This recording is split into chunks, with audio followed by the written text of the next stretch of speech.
Bien, bonjour à tous. Merci beaucoup de vous être rendus disponibles pour ce point presse dédié à la présentation du projet de loi de finances du ministère des Armées pour l'année 2022. Pour la 5e année consécutive, le budget des armées est en hausse massive.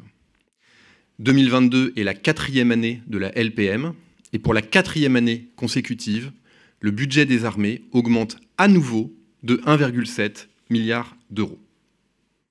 Ce budget 2022 de 40,9 milliards d'euros représente une augmentation cumulée de 26 milliards d'euros par rapport à 2017.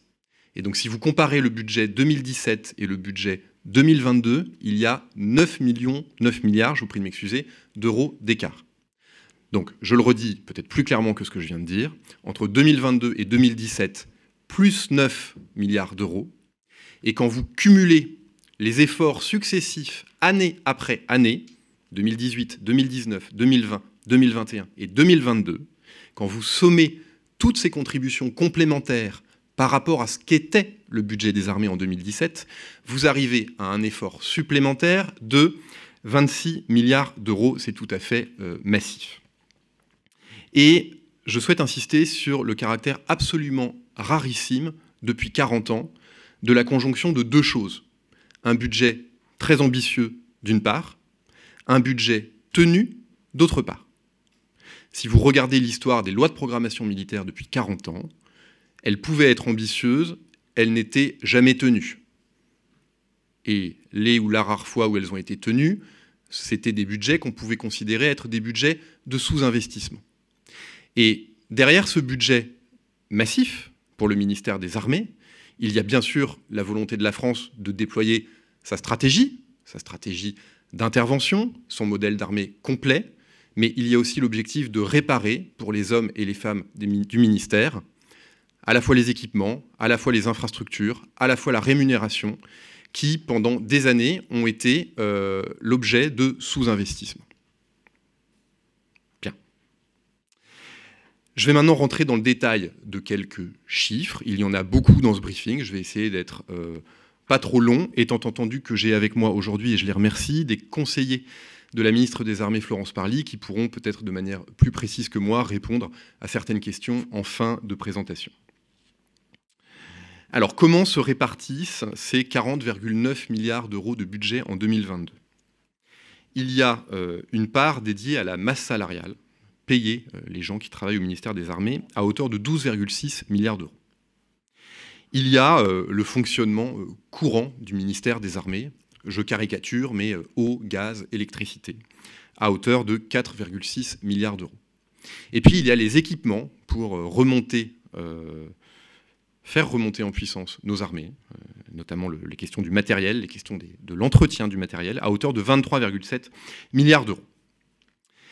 Alors si on rentre encore un peu plus dans le détail, je vous ai dit que ce budget 2022 par rapport au budget 2021, il était en hausse de 1,7 milliard d'euros. Comment ce 1,7 milliard d'euros, on l'a réparti entre les différents objectifs, entre nos différentes politiques à nous, si vous voulez ? Eh bien, 800 millions d'euros sont consacrés au programme d'armement et à l'entretien des matériels. 600 millions d'euros pour d'autres dépenses d'équipement, et notamment des petits matériels, et on tombe dans la problématique de la hauteur d'homme, sur laquelle je vais revenir dans un instant. Et 300 millions d'euros sont dédiés aux dépenses de masse salariale. Bien. Alors, comme vous l'avez compris dans mon propos liminaire, il y avait un certain nombre de trous, un certain nombre de réductions capacitaires que cette loi de programmation militaire s'emploie à combler avec force depuis 2019. Alors, je vais citer, sans être trop long, je vais citer quelques exemples à chaque fois dans chaque armée, quelques exemples de livraisons emblématiques en 2022. Concernant l'armée de terre, nous aurons 245 blindés, qu'ils soient Griffon, Jaguar ou Serval, qui seront livrés dans les régiments de l'armée de terre. Nous aurons 200 missiles moyenne portée, nous aurons 8 hélicoptères NH90 version terre, et nous aurons 2075 radios qui seront déployés dans nos régiments. Pour la Marine nationale, 4 avions Atlantique 2 rénovés arriveront dans les forces.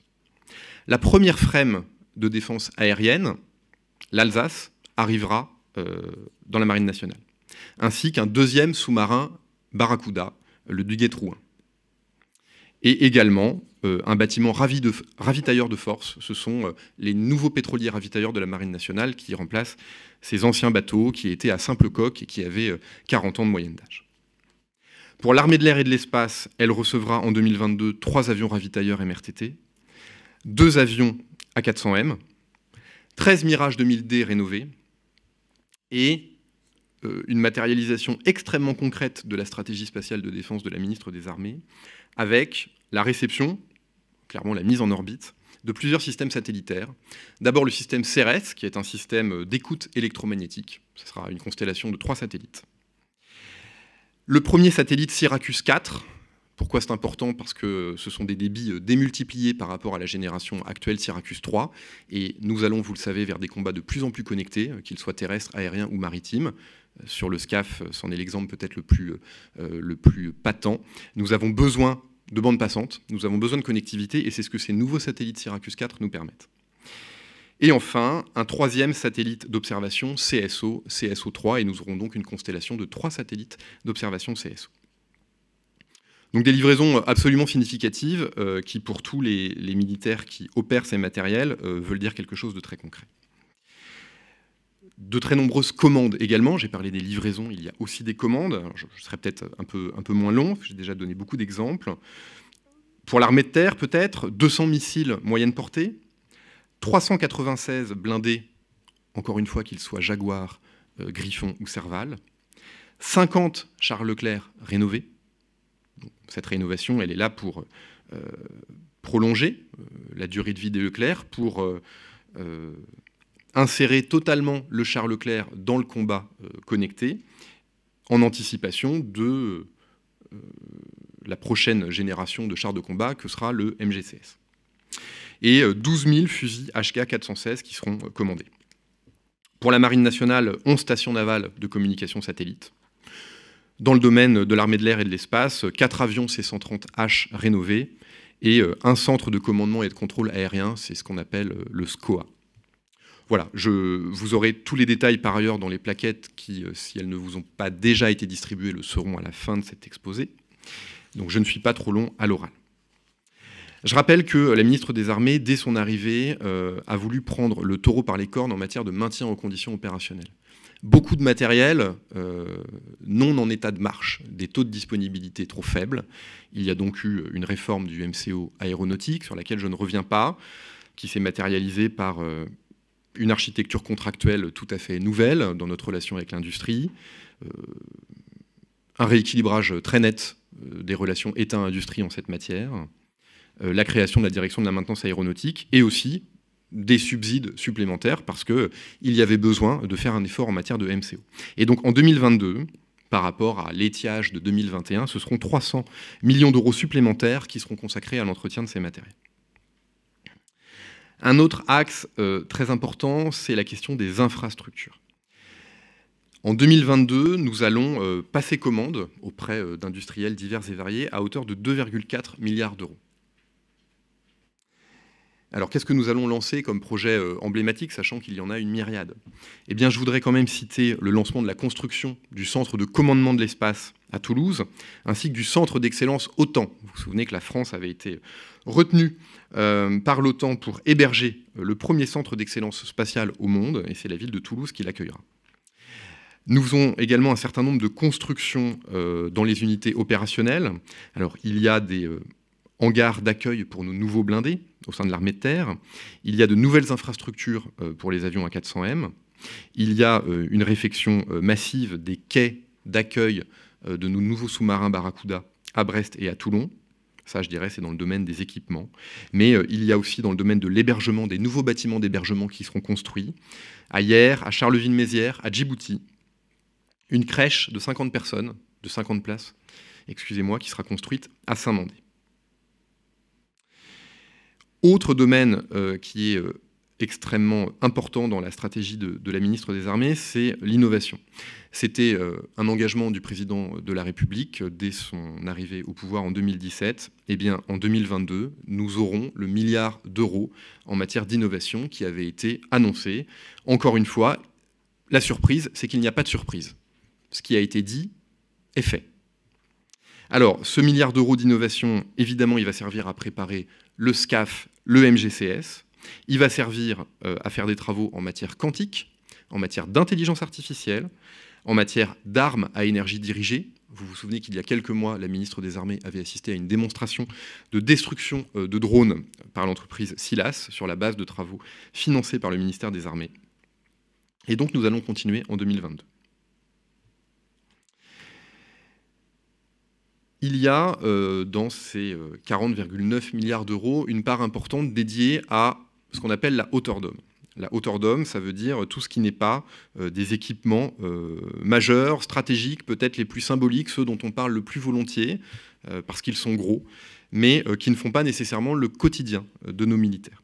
Et donc Florence Parly souhaitait mettre un accent tout particulier sur des petits équipements qui servent tous les jours de manière très concrète.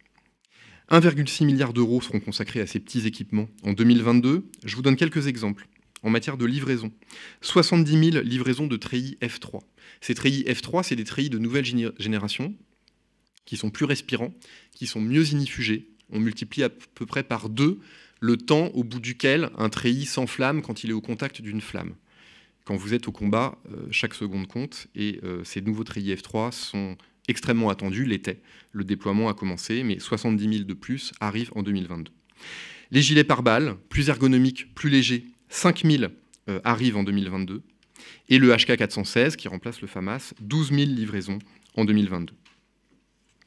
La hauteur d'homme, c'est l'équipement du quotidien, mais c'est aussi la façon dont on est hébergé, que ce soit sur base, quand vous êtes plutôt jeune, ou que ce soit dans des logements hors base, quand vous avez une famille.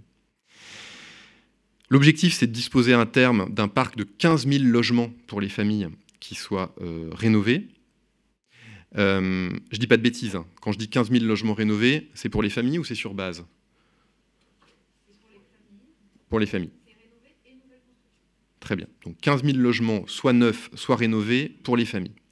Sur cette thématique du logement, 154 millions d'euros y seront consacrés en 2022. En ce qui concerne l'hébergement, donc cette fois-ci sur base, pour nos soldats, 183 millions d'euros seront consacrés. Alors, la question qui est au cœur de tout, c'est la question des hommes et des femmes qui composent ce ministère. Et encore une fois, le ministère des Armées sera le premier recruteur en France. Même pas le premier recruteur de l'État, le premier recruteur en France. On recrute plus que McDonald's, pour vous donner une idée. On recrutera 26 200 personnes en 2022. Ces 26 200 personnes se répartissent entre 22 000 militaires et 4 200 agents civils. Alors, on recrute parce qu'il y a des gens qui partent, il y a des gens qui partent à la retraite, il y a des gens qui étaient en contrat à durée déterminée, qui étaient en contrat court et donc qui quittent l'institution. C'est logique, on a besoin de gens jeunes en permanence. Donc, il faut renouveler ce flux de partants avec un flux d'entrants, mais il y a aussi des créations nettes de postes. C'est-à-dire que par rapport à l'année 2021, il y aura en 2022 450 effectifs de plus au ministère des Armées. Là aussi, où on met la priorité? Ces nouvelles personnes qu'on recrute, l'effort, on veut le porter sur quoi? On veut le porter sur notamment des nouveaux champs de conflictualité. Le renseignement, la cyberdéfense et aussi les unités opérationnelles. Ça portera la totalité de nos effectifs au ministère des Armées à 273 000 personnes. 208 000 militaires, 65 000 civils. Alors, il faut recruter ces gens, il faut ensuite s'en occuper. Il faut les former, il faut les payer, il faut bien les payer, parce que sinon, on peut avoir un problème de fidélisation.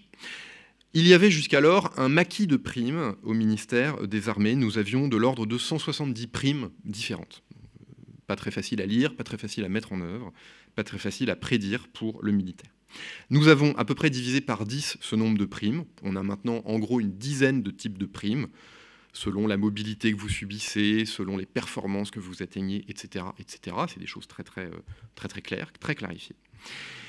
Et donc non seulement on a rationalisé le nombre de primes, mais on a remis de l'argent, précisément, pour contribuer à la fidélisation de nos personnels. L'année dernière, on avait créé une indemnité qui était une indemnité de mobilité.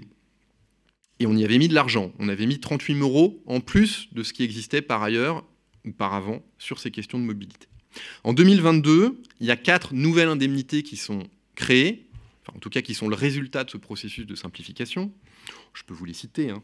La suggestion d'absence opérationnelle, la prime de commandement et de responsabilité militaire, l'indemnité de performance et l'indemnité spécifique de haute responsabilité. Eh bien, pour toutes ces nouvelles indemnités, il y avait ce qui était payé avant, mais il y a du plus en 2022. Et ce plus, il sera à hauteur de 70 millions d'euros. Voilà pour ce qui concerne le recrutement. Je voudrais dire un mot d'une thématique importante pour nous, dont on a déjà beaucoup parlé, qui est la question du plan de relance. Vous savez ce que je vous ai déjà expliqué maintes et maintes fois, ce que la ministre avait expliqué avant moi, qui est que la loi de programmation militaire constitue à elle seule une sorte de plan de relance. Je rappelle que sur 2019-2025, 295 milliards d'euros sont consacrés à des dépenses de défense. Bon. Néanmoins, lorsque ce plan de relance de 100 milliards a été lancé par le gouvernement, même s'il n'y avait pas de thématique défense strictement identifiée, il y avait tout un tas de projets sur lesquels nous étions légitimes, nous, parce que nous portons énormément de politiques publiques, que ce soit en matière d'écologie, que ce soit en matière de logement, que ce soit en matière de compétitivité, que ce soit en matière d'innovation. Donc il y avait énormément de projets sur lesquels nous étions légitimes à candidater, et c'est ce que nous avons fait. Et ces candidatures ne sont pas restées lettres mortes, puisque j'ai le plaisir de vous annoncer qu'en matière d'écologie, le ministère des Armées a été lauréat de 700 projets d'infrastructures et de rénovation thermique des bâtiments. Le montant total de ces projets, c'est 207 millions d'euros. Donc c'est tout sauf une cacahuète, c'est très important. Et ces 207 millions d'euros de projets qui ont été remportés, eh bien, verront des paiements arriver au fil des années, parce que quand vous voulez rénover tel ou tel bâtiment sur une base, même si vous avez remporté votre projet l'année N, peut-être que les travaux vont se dérouler sur l'année N+1, N+2. Et donc sur ces 207 millions d'euros, 92 seront concrètement injectés en 2022 au ministère des Armées. En matière de compétitivité, il y a eu, dans le cadre de ce plan de relance, des subsides très importants alloués au ministère des Armées en matière spatiale et en matière nucléaire. C'est au total 290 millions d'euros dans le domaine qu'on appelle la recherche duale, c'est-à-dire civilo-militaire, qui bénéficiera directement au ministère des Armées. Sur ces 290 euros, 140 arriveront dès 2022. Et puis, les montants sont plus faibles, mais l'enjeu n'est pas moindre. 3 millions d'euros pour le numérique en 2022 et 11 millions d'euros pour contribuer au développement d'un cloud souverain pour héberger des données. Par ailleurs, j'aurais pu vous le dire en introduction, mais je vous le dis maintenant, je vous ai parlé des livraisons, je vous ai parlé de l'argent qui est injecté directement pour acheter des équipements, pour payer nos personnels. Ça, c'est ce qu'on appelle dans notre jargon des crédits de paiement, c'est-à-dire on paye, l'argent sort de nos poches et va dans d'autres poches à l'instant où on se parle. Il y a aussi des engagements qui seront pris l'année N et qui seront payés plus tard. Quand vous achetez votre maison en 2020, quand vous dites à un architecte « je vais vous commander une maison », vous payez une part tout de suite, une part l'année d'après, et puis quand on vous livre votre maison 2 ans après, vous payez le solde. Bon, c'est pareil pour nous, sauf que c'est encore plus important parce qu'on porte des gros projets qui sont vraiment pluriannuels. Et donc, en 2022, nous allons passer directement dans l'industrie réelle, des vrais gens qui travaillent, des ouvriers, des techniciens, des ingénieurs, dans des industries, que ce soit des industries d'armement, des industries du BTP, des industries de l'habillement, de la restauration. Nous allons passer 36 milliards d'euros de commandes. Donc, la contribution du ministère des Armées à l'économie nationale, elle est absolument massive. Voilà. Alors, les nouveaux champs de conflictualité, j'en ai dit un mot tout à l'heure quand je parlais des personnels, j'en dis maintenant un mot sur les espèces sonnantes et trébuchantes pour vous donner les chiffres. En matière d'espace, vous vous souvenez de la stratégie spatiale de défense conçue et déployée par la ministre des Armées, ce seront 646 millions d'euros qui y seront consacrés en 2022. Sur les questions cyber, 231 millions d'euros. Toujours sur le cyber, mais cette fois sur les effectifs, pardon, je fais un pas de côté. Vous vous souvenez que la ministre a annoncé au Forum international de la cybersécurité à Lille, il y a 2 semaines, qu'en plus des 1100 recrutements déjà prévus dans la LPM, nous allions recruter 800 personnes de plus. Donc nous allons quasiment recruter 2000 personnes de plus par rapport à nos 3000 cybercombattants quand nous sommes rentrés en LPM, pour, à terminaison de la loi de programmation militaire, avoir 5000 cybercombattants. En matière de lutte anti-drone, 23 millions d'euros y seront consacrés, avec notamment quelque chose que Madame Parly avait annoncé, qui est l'expérimentation d'une arme laser sur un bâtiment de la Marine nationale. Il y a eu une expérimentation à terre à Biscarros il y a quelques mois. Là, on va le déployer sur un bâtiment de la Marine en mer. Nous achèterons aussi des fusils brouilleurs supplémentaires au profit de l'armée de l'air et de l'espace. Je termine mon propos en vous parlant d'Europe, ça ne vous étonnera pas. L'Europe a mis sur pied le Fonds européen de défense. Jusque-là, nous étions dans des sortes d'avant-projets, dans des répétitions de ce qu'allait être le Fonds européen de défense. Nous avions, vous vous souvenez de cet acronyme un peu affreux, le DIDP, qui a été doté de 200 millions d'euros sur les années 2019-2020 de mémoire. En tout cas, c'est l'ordre de grandeur. Le Fonds européen de défense, c'est 8 milliards d'euros au total sur 2021-2027. En 2022, ce seront 1,2 milliard d'euros qui seront consacrés par l'Europe aux questions de défense. Ce milliard ne va pas se matérialiser par autant de commandes ou autant d'argent sur le sol national, mais une partie échouera à la France. Nous ne sommes pas capables, au moment où on vous parle, de vous dire quels projets seront retenus, quels industriels bénéficieront de ces subsides européens, parce que, par construction, les compétitions sont en cours, un peu comme ce qui s'est passé sur le plan de relance, et on n'a pas encore les résultats. Les résultats, on les aura en 2022, donc je vous en reparle début 2022. Mais on a évidemment bon espoir d'avoir un retour significatif de ce milliard consacré par l'Europe aux questions de défense sur le territoire national. Voilà, écoutez, j'en ai terminé. Encore une fois, pas vraiment de surprise, mais vous dire pas vraiment de surprise, ça c'est une surprise. Voilà, je suis maintenant à votre disposition avec mesdames et messieurs les conseillers pour répondre à vos questions. Pascal Samama, BFM Business. Deux questions. Est-ce que le nouveau bâtiment de la DGSE et l'infrastructure qui va autour fait partie de ce budget 2022? Et deuxième question, c'est la part de l'Agence Innovation Défense dans le budget. Très bien. Sur la deuxième question, l'Agence de l'innovation de défense porte les investissements, les dépenses associées aux milliards d'euros dont j'ai parlé et n'en porte pas d'autres, à ma connaissance, sous votre contrôle. Donc, le budget opéré par l'Agence Innovation de Défense, c'est le milliard d'euros dont j'ai parlé en 2022. Sur le montant alloué au renseignement, vous trouverez dans cette plaquette extrêmement bien faite le montant précis. Je ne veux pas être inexact, donc je vais le trouver. 399 millions d'euros. Le projet du Fort Neuf de Vincennes qui a été annoncé en est à ses prémices. Il est, a priori, sous ton contrôle, Corinne, inclus dans ce montant.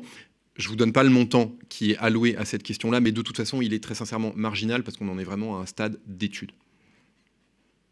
Oui, donc Franck-Alexandre RFI. Moi, ce que je voudrais connaître un peu, c'est votre état d'esprit avec la mésaventure de ces derniers jours. Vous avez évoqué le Fonds européen de défense. Est-ce qu'on est dans une bonne, finalement, est-ce que ça va générer une bonne conjoncture pour l'Europe de la défense? Est-ce que vous êtes optimiste en disant que ce qui s'est passé avec l'Australie va permettre plus de financement, une prise de conscience de la part des Européens et d'aller de l'avant? Quel est votre état d'esprit par rapport à ça?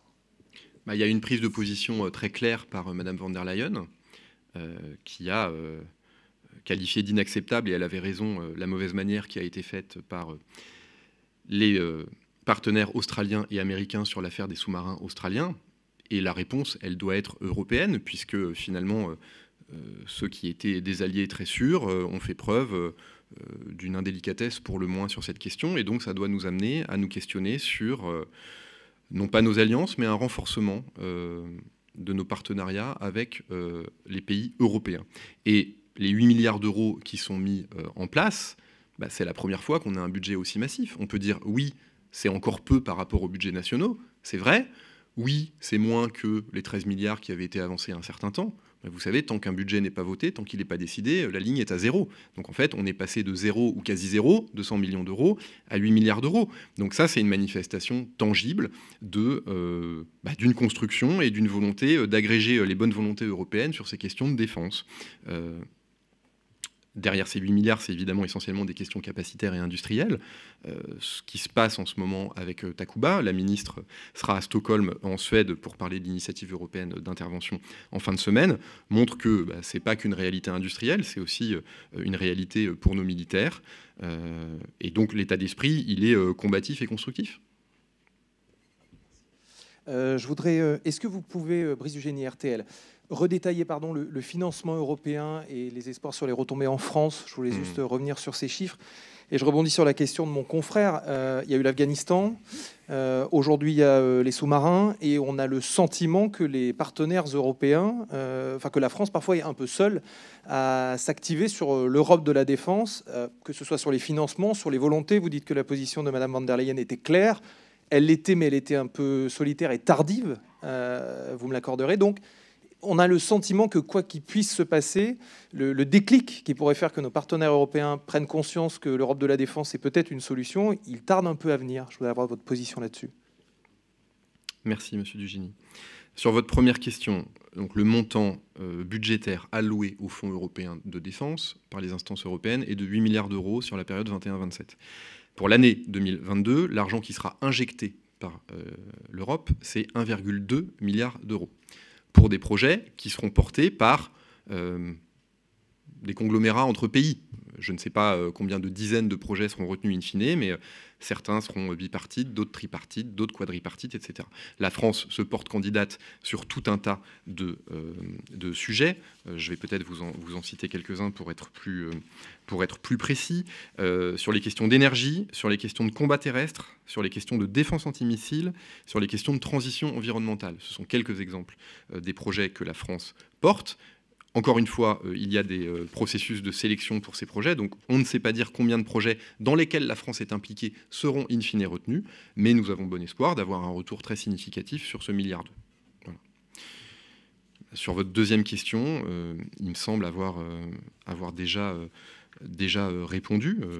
Il y a une volonté très farouche du président de la République d'aller plus avant sur cette construction d'une Europe de la défense par des alliances concrètes sur des projets. Alors, on a tous en tête des projets capacitaires. Moi, je trouve que ce qui a été franchi comme étape avec le partenaire allemand sur la question du SCAF est tout à fait massive. Bon, il y a des élections qui vont se dérouler et on verra bien la suite des événements en Allemagne. Enfin, toujours est-il que le contrat, une fois qu'il est passé... on a vu dans la période récente qu'ils peuvent toujours être arrêtés, mais que ça ne se passe quand même pas si facilement et que par ailleurs, il y a un vrai besoin côté Allemagne de renouveler la flotte des bombardiers Tornado. Et ça, qui aurait imaginé qu'en 2017, cette initiative a été portée par le président de la République et la chancelière Merkel, qu'en 2021, il y aurait un contrat de 2 milliards d'euros, c'est l'ordre de grandeur, qui serait signé entre Airbus et Dassault. Je caricature. C'était absolument impensable. Donc, on peut... considérer que ça ne va pas assez vite, que ça ne va pas assez fort, que ça ne va pas assez loin. Il faut aussi avoir l'humilité de reconnaître que, évidemment, les coopérations, qu'elles soient industrielles ou opérationnelles, sont par essence plus longues à monter parce qu'il faut discuter, il faut se mettre d'accord, il faut parfois abandonner une part de ce qu'on savait faire pour permettre à l'autre de trouver une place, mais pour qu'au final, il y ait un renforcement collectif. Donc c'est ça qu'on essaye de montrer. Et pardon de citer encore cet exemple, mais que des soldats estoniens, tchèques, suédois, italiens, danois aillent risquer leur vie au Sahel, je crois que c'est tout sauf anecdotique, vraiment tout sauf anecdotique. Autre question, s'il vous plaît. Oui, bonjour, c'est Jean-Marc Tanguy. Bonjour, monsieur Tanguy.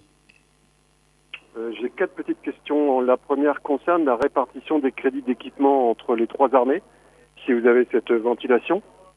La deuxième question concerne les mesures que vous pourriez prendre en 2022 pour compenser en quelque sorte ou tenter d'atténuer la perte d'activité de Naval Group en Australie. Troisième question sur la commande d'hélicoptères. J'ai écrit il y a quelques jours sur des négociations qui sont apparemment très avancées avec Airbus Hélicoptères pour commander une vingtaine d'hélicoptères qui n'étaient pas prévus dans vos documents budgétaires actuels. Est-ce que effectivement cette commande va être passée fin 2021 ou début 2022? Et enfin, dernière question sur le Patroller, dont on n'a évidemment plus beaucoup entendu parler depuis l'accident qui avait lieu il y a quelques mois. Est-ce qu'il sera bien livré comme prévu en 2022? Merci. Merci, Monsieur Tanguy. Je ne vais pas savoir répondre à toutes vos questions. La ventilation entre les trois armées, non, je ne l'ai pas. On pourra revenir vers vous ultérieurement, mais là, en séance, je ne suis pas capable de vous donner des ordres de grandeur. Je vous prie de m'en excuser. Sur la question des compensations pour Naval Group, bon, suite à l'arrêt du projet australien. Bon, soyons sérieux, il y a 650 personnes qui sont concernées en France, qui étaient concernées par le projet de sous-marin australien. Je ne parle pas des 400 Australiens à Adélaïde et de la cinquantaine d'Australiens qui étaient à Cherbourg, qui de fait voilà, devront être gérés par l'Australie. Sur les personnels français de Naval Group. Bon, Naval Group a une chance, c'est qu'elle s'appuie sur un carnet de commandes qui est solide, un plan de charge qui est très largement assuré par le ministère des Armées, avec la fin de construction des Barracuda, qui va nous amener jusqu'aux années 2030, et la conception en ce moment même, puis la construction à partir de 2035, des SNLE de 3e génération. Donc la charge qui attend Naval Group, elle est absolument massive. Par ailleurs, il y a des prospects à l'export qui existent, par ailleurs, sur la question des sous-marins. Donc ce qu'on est en train de regarder avec la direction de l'entreprise, avec les partenaires sociaux, c'est dans quelle mesure on peut reventiler ces personnels, le terme n'est pas beau, mais charger ces personnels, leur donner du travail avec des projets qui étaient déjà lancés pour qu'il y ait un minimum de conséquences sociales de l'arrêt du projet australien. Mais encore une fois, il faut être sérieux, on parle de vraies personnes derrière, donc moi je ne fais pas de promesses, ce n'est pas mon rôle. Ce que je peux vous dire, c'est qu'il y a un travail extrêmement intense entre la ministre et son équipe, la Direction générale de l'armement, Naval Group, pour voir comment amortir au maximum l'arrêt du contrat australien en termes de charges. Sur la commande d'hélicoptères, je ne suis pas capable de vous confirmer ou de vous donner des informations sur ce que vous avez mentionné. Mais on pourra revenir vers vous pour vous faire un brief plus détaillé si vous le souhaitez. Et sur la question du patroleur, je vous confirme qu'il sera effectivement livré à l'armée de terre en 2022. Monsieur Grandjean, on n'entend pas la question de Madame Vincent, donc je vais la poser pour elle. Elle souhaiterait avoir des précisions sur le recrutement des cybercombattants. Madame Parly en a annoncé plus de 770 d'ici 2025. Combien seront-ils en 2022? Merci. Alors, je vais dire ce que je sais et mes camarades compléteront. Nous avions en 2019 de l'ordre de 3000 cybercombattants, sans compter les réservistes opérationnels. La loi de programmation militaire prévoyait initialement le recrutement de 1100 cybercombattants complémentaires, auxquels viennent s'ajouter les 770 qui ont été annoncés par Madame Parly au FIC à Lille. Donc 1100 plus 770 fait 1870, qui viennent s'ajouter aux 3000 de 2019. Et donc ça vous donne, à terminaison en 2025, quasiment 5000. Sur le nombre de cybercombattants en 2022, j'avoue ne pas avoir cette information maintenant, mais on peut facilement vous la trouver, Madame Vincent. Voilà, eh bien 376 recrutements de cybercombattants en 2022, auxquels il faut ajouter les recrutements qui avaient déjà été opérés en 2020 et en 2021, chiffres qu'on n'a pas, mais qu'on va vous trouver très vite, et donc on vous fera une réponse consolidée, Madame Vincent. Monsieur Grandjean, nous avons également une question de Vivienne Machy. On va lui passer la parole. Oui, bonjour, Vivienne Machy avec Defense News. Est-ce que vous m'entendez? Parfaitement, madame, bonjour. Ok, super, merci beaucoup. Je voulais savoir si vous pourriez nous détailler les investissements pour les projets de SCAF et de MCGF pour 2022, c'est-à-dire quels sont les travaux prévus et combien d'argent entre ces 1 milliard d'euros seront prévus pour ces deux projets. Merci beaucoup. Merci madame pour votre question. Alors j'ai effectivement indiqué que dans le milliard d'euros des dépenses d'innovation, il y avait une part allouée au projet de SCAF et de MGCF.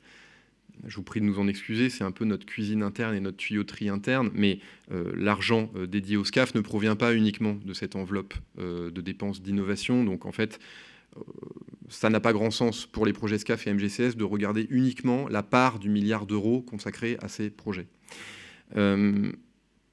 Le calendrier sur le SCAF, c'est d'avoir, je le rappelle, un avion et un système plus globalement qui fonctionne en 2040 et un jalon intermédiaire en 2027 avec un démonstrateur qui vole.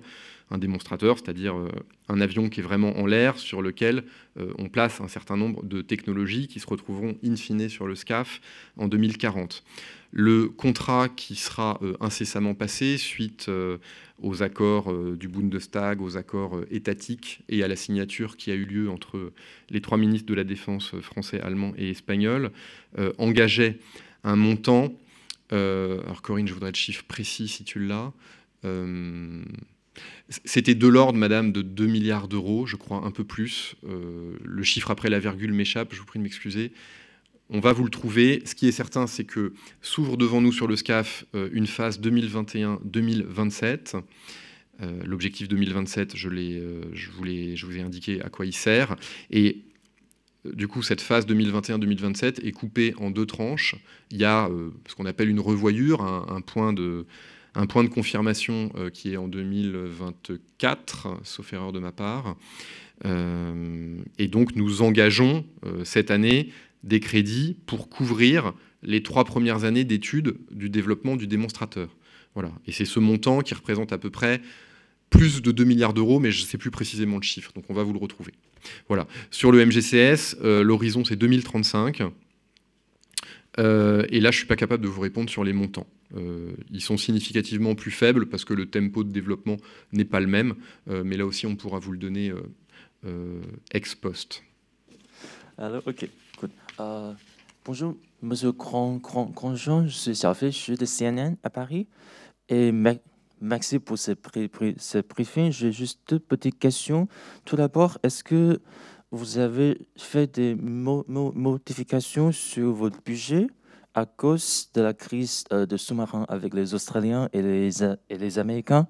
Et après, est-ce que vous pouvez me dire plus, est-ce que vous pouvez me détailler comment ce budget-là peut aider la France au Sahel et dans l'Indo-Pacifique? Merci. Merci pour vos questions. Je ne suis pas sûr d'avoir compris la deuxième. Quelles mesures pourraient nous aider au Sahel et en Indo-Pacifique? Juste peut-être dans les termes généraux, comment selon vous, ce budget-là pourrait aider la France dans des régions clés comme Sahel et l'Indo-Pacifique? Merci. Merci, monsieur. À l'heure où on se parle, il n'y a pas de modification du budget qui résulterait de l'arrêt du projet australien. Donc, dit autrement, pour être très clair, nous n'avons pas prévu, au jour où on se parle, de faire des investissements complémentaires, d'allouer davantage d'argent à Naval Group sur la filière sous-marin à l'heure où on se parle, tout simplement parce que nous sommes en train de regarder avec la direction de l'entreprise ce qui peut être fait en se basant sur l'assiette déjà très large de projets que nous avions mis dans les tuyaux de Naval Group, qui sont la fabrication du Barracuda et le développement puis la fabrication du SNLE de 3e génération. Naval Group est une entreprise qui fait à peu près 15 000 personnes, qui fait plusieurs milliards d'euros de chiffre d'affaires. Le projet australien représentait à peu près 10% de son chiffre d'affaires, donc c'était important, mais l'arrêt de ce projet n'est pas non plus de nature à mettre en péril l'avenir de l'entreprise. Donc on est en train de regarder dans les jours et dans les semaines qui viennent comment accompagner du mieux possible Naval Group et le site cherbourgeois de Naval Group. Sur la question de l'articulation de ce budget avec notre stratégie Indo-Pacifique et notre stratégie au Sahel. Alors, j'ai cité quelques-uns des équipements qui allaient être livrés en 2022, une frégate européenne multimission de défense aérienne. J'aurais pu parler aussi de la réparation de la Perle, qui est un sous-marin nucléaire d'attaque qui avait connu un incendie. Vous ne vous en souvenez peut-être pas, mais je le rappelle ici. Nous avons eu en 2021 une mission de très très longue allonge qui est allée en Indo-Pacifique.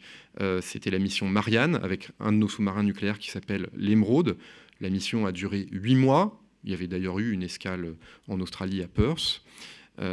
Et donc, ce sous-marin nucléaire d'attaque Perle que nous réparons, on le répare aussi pour être capable de mener ce type de mission. C'est-à-dire à la fois faire des escortes de sous-marins nucléaires lanceurs d'engins, à la fois faire des missions de renseignement, mais à la fois être capable de faire des missions de recueil de renseignements, d'affirmation de la souveraineté de la France dans nos zones économiques exclusives. Donc c'est un exemple particulier, mais qui atteste que la stratégie Indo-Pacifique, ce ne sont pas juste des mots, c'est aussi des actions très concrètes. Voilà. On veut garder ce modèle d'armée complet et cette capacité à se projeter très loin de nos bases. Sur le Sahel, écoutez, là aussi j'ai cité un certain nombre d'équipements, des hélicoptères pour l'armée de terre. C'est des hélicoptères qui peuvent être déployés au Sahel. Je n'ai pas cité les budgets alloués aux opérations extérieures dans le budget de l'année prochaine, mais bien sûr, il y a une part de ce budget qui permet à nos opérations extérieures de se dérouler. Quand on envoie des militaires en opération extérieure, d'une part, ils ont des primes, c'est bien normal. D'autre part, le matériel s'use plus vite parce qu'il est utilisé de manière très intensive. Et donc, il faut faire des dépenses de fonctionnement plus importantes. Et donc, on a dans ce budget de la défense de 40,9 milliards d'euros une enveloppe qui est allouée à ce que coûtent les opérations extérieures pour la France. Cette enveloppe, elle est de 1,2 milliard d'euros. Donc ça, c'est quelque chose qui est directement dédié à nos opérations extérieures, à Barkhane ou au Levant avec l'opération Chamal, par exemple. Voilà, donc il y a une stratégie de transformation de Barkhane. Ce n'est pas le lieu de ce briefing que d'y revenir, mais les choses ont été très sérieusement et consciencieusement préparées. Et cette transformation de Barkhane, elle est accompagnée des budgets dont nous avons besoin pour la mener. Juste une question, on est en contrat avec l'Inde pour des sous-marins, on leur en a déjà livré des sous-marins à propulsion classique. Est-ce que l'affaire australienne peut inciter les Indiens à commander plutôt des sous-marins nucléaires? Je crois qu'il y a une commande en cours, une négociation en cours pour d'autres sous-marins de classe Scorpène. Merci monsieur pour votre question. Il y a un intérêt de la marine indienne pour se doter de sous-marins complémentaires, en plus des 6 Scorpènes que la France est en train de livrer, projet qui se passe très bien par ailleurs. C'est une question à poser aux Indiens. Ce que je peux vous dire, c'est que la France est toujours très motivée pour accompagner un partenaire stratégique qui est l'Inde, à qui nous avons vendu des équipements stratégiques que sont les sous-marins d'une part, les Rafales d'autre part, et d'autres choses. Et donc, si l'Inde confirme ce besoin de sous-marins complémentaires, on sera évidemment ravis de proposer un produit qui réponde à leurs attentes. Sur la nature précise du besoin indien, c'est une question à poser aux autorités indiennes. Il y avait une deuxième partie de ce briefing, qui sera très courte, mais qui est extrêmement intéressante, c'est la présentation du baromètre. Donc, on a mis en ligne, il y a quelques jours, un outil qui est sincèrement hyper pédago, hyper utile, hyper clair, pour expliquer à vous, plus largement aux gens qui s'intéressent aux questions de défense, la LPM concrètement, c'est-à-dire pas avec des acronymes, pas avec des mots que personne ne comprend, pas avec des chiffres dans tous les sens, mais un truc très pédago, très clair. Ça a été fait par une équipe du secrétariat général pour l'administration, c'est la MAP, dont un représentant va venir ici pour présenter cet outil. Ça sera très court, ça durera 10 minutes, mais sincèrement, je pense que même dans votre travail après, ça vous fournira une base de données de référence extrêmement claire. Donc, je vous laisse, Guillaume, présenter ce très bel outil. Bonjour à tous. Donc, je vais juste rappeler quelques éléments de contexte. Donc, le baromètre est né d'un constat qui était le suivant. Donc, la loi de programmation militaire, comme vous le savez, est un plan de bataille pour la remontée en puissance de nos armées. Donc, elle produit des effets très concrets pour nos armées, pour les militaires, mais également pour leurs familles au quotidien. On peut citer quelques actions comme le renouvellement des équipements, certains investissements sur des technologies de rupture, des chantiers de rénovation et de construction, en passant par les infrastructures opérationnelles. Cependant, pour les Français qui souhaiteraient donc s'informer sur la réalité de la remontée en puissance de nos armées, il est difficile, voire quasiment impossible, d'avoir accès à des informations simples, compréhensibles, qui présentent à la fois l'ambition et l'exécution de cette loi de programmation militaire. C'est pourquoi, donc, sous l'impulsion de la ministre des Armées, nous avons construit donc, ce baromètre, afin de permettre donc, à chaque Français de s'informer sur l'état d'avancement de la LPM. C'est un outil donc, qui s'est inspiré du baromètre donc, de l'action publique que le gouvernement donc, a déjà publié donc, précédemment. Il faut le voir comme un thermomètre finalement, qui prend la température de la modernisation dans nos armées. Ce baromètre donc, comprend 4 axes, que l'on retrouve de toute façon dans la LPM, mais nous les avons donc renommés. Donc, le premier axe, c'est le quotidien du soldat, suivi de les équipements de nos armées, de notre souveraineté et, pour finir, les armées du futur. Alors, je vais vous faire une démonstration en live. Alors, normalement, la régie m'avait tout préparé. C'est super. Donc, le baromètre est accessible à travers l'adresse suivante. Donc, c'est baromètre-lpm.défense.gouv. Comme je vous le disais, donc, vous allez retrouver les 4 axes de la LPM. Dans chacun de ces axes, vous allez retrouver un certain nombre d'indicateurs. À ce stade, nous sommes à peu près donc, 49 indicateurs qui couvrent un certain nombre de sujets. L'objectif, c'était d'être le plus exhaustif possible. Vous avez plusieurs manières d'accéder en fait, aux indicateurs, soit à travers la page donc, de garde, dans laquelle en fait, vous allez pouvoir retrouver les axes et cliquer directement dessus et accéder directement donc, aux indicateurs, soit à travers donc, cette barre de navigation, où en cliquant sur un axe, vous allez retrouver en fait, les grands agrégats. Donc, par exemple, mieux équiper le combattant, mieux héberger le combattant et améliorer le quotidien des familles dans l'axe 1 et bien évidemment d'autres agrégats dans les axes suivants. Alors, pendant votre intervention, c'est vrai qu'il y a eu beaucoup de chiffres qui ont été cités. Donc, par exemple, je vais m'intéresser à la BITD. Donc, côté BITD, c'est dans l'axe 3, nos souverainetés, nous avons un chapitre en fait, dédié à la BITD. Et finalement, on va retrouver un certain nombre de chiffres qui ont été dits aujourd'hui, mais en complément, on va également avoir en fait, un texte qui explique finalement les raisons en fait, de ces investissements. Et la plus-value de l'outil, c'est qu'en fait, on va pouvoir en fait, vous projeter également ces informations chiffrées, par exemple, sous forme de carte. L'idée, par exemple, si je prends donc la BITD, où on sait qu'il y a 36 320 donc, emplois qui ont été créés entre la période 2017-2021, si je ne dis pas de bêtises, enfin 2020, pardon, vous allez pouvoir voir, en fait, voir à l'état 2017 à quoi ressemblait en fait, la carte de chaleur à la maille région donc, de ces emplois associés à la BITD, de voir où nous étions donc, en 2020 et de pouvoir jouer après, par exemple, avec des notions comme PME ou grandes entreprises.